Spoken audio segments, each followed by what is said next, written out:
हाँ जी बेटा, एक्सरसाइज 10.4 का क्वेश्चन नंबर सेकंड जो आपकी एनसीईआरटी बुक में है उसकी स्टेटमेंट समझते हैं पहले क्या है। If two equal chords of the circle intersect within the circle prove that the segments of one chord are equal to corresponding segments of the other chord. अब इसकी स्टेटमेंट का क्या मीनिंग है पहले उसको समझते हैं। आप एक सर्कल बनाओगे, उस सर्कल का जो सेंटर है वो ओ है।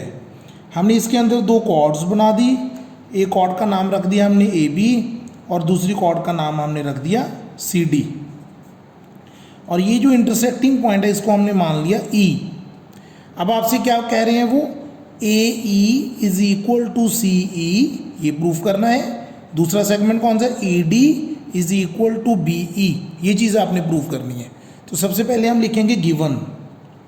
क्वेश्चन में क्या दिया हुआ है, O is centre of circle, हम ऐसा लिख देते हैं O is centre of circle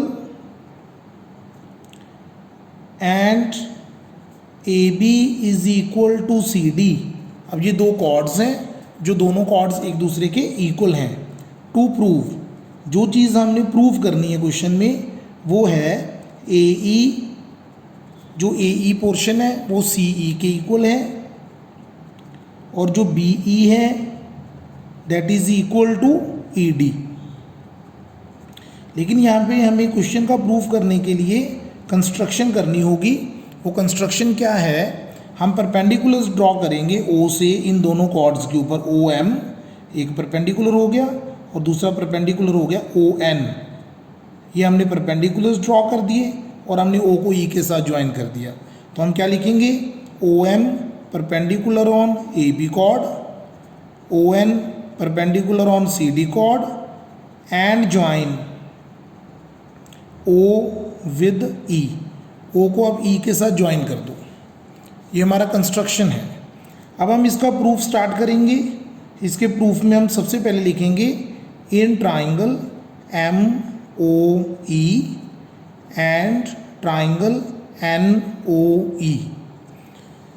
अब हम इन दोनों ट्राइंगल्स को कॉन्ग्रुएंट कर देंगे। इन दोनों ट्राइंगल्स को कॉन्ग्रुएंट कैसे करेंगे, angle 1 is equal to angle 2 each 90 degree और साथ में और रीज़न दे दो बाय कंस्ट्रक्शन, क्योंकि मैथमेटिक्स में हमने हर चीज़ का रीज़न देना होता है कि ये हमने कंस्ट्रक्शन की थी।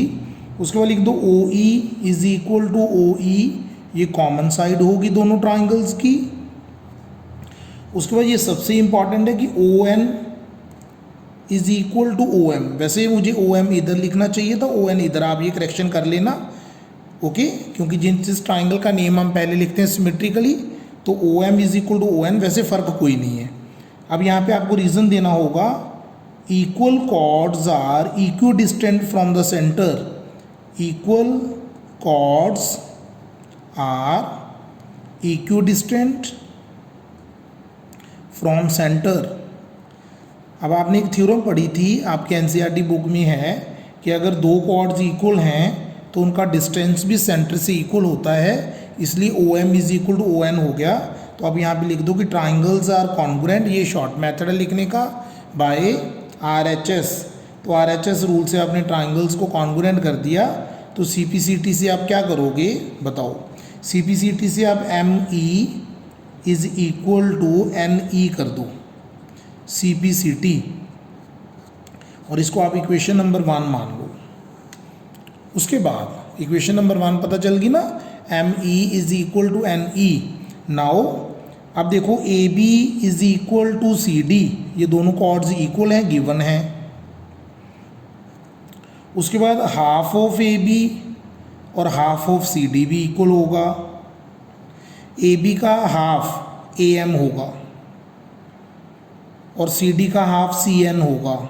अब इसका रीज़न एक आपने थ्योरम की थी 10.3 एनसीईआरटी में, हमने परपेंडिकुलर थ्योरम की स्टेटमेंट लिख रहा हूँ, perpendicular from centre on chord bisects the chord, जब बाइसेक्ट्स इट, इसका मतलब हुआ कि अगर आप कभी भी सेंटर से कॉर्ड के ऊपर परपेंडिकुलर ड्रॉ करते हो वो कॉर्ड को बाइसेक्ट कर देते हैं। तो आप इसको इक्वेशन नंबर 2 मान लो। अब आप इनको ऐड कर दो, ऐड 1 and 2 लेफ्ट साइड में लेफ्ट साइड ऐड कर दो, ये रही 1 की left hand side M E, यहाँ पे लिखो एम ई और यहाँ पे लिखो ए एम,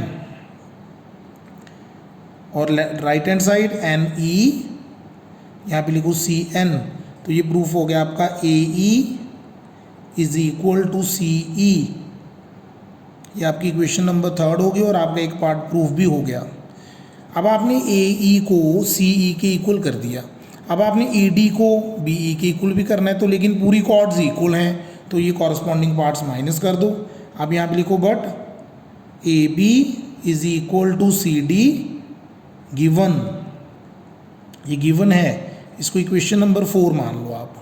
तो आप बस क्या करना है, आपने 4th में से 3rd इक्वेशन माइनस कर देनी है। आपने 4th में से 3rd इक्वेशन कैसे माइनस करोगे, ए बी में से ए ई माइनस करना है। ये देखो ए बी में से ए ई माइनस करना है, तो क्या बचा, यहाँ पे बचा बी ई। ऐसे ही आपने सी डी में से सी ई माइनस करना है, यहाँ पे क्या बचा, ई डी।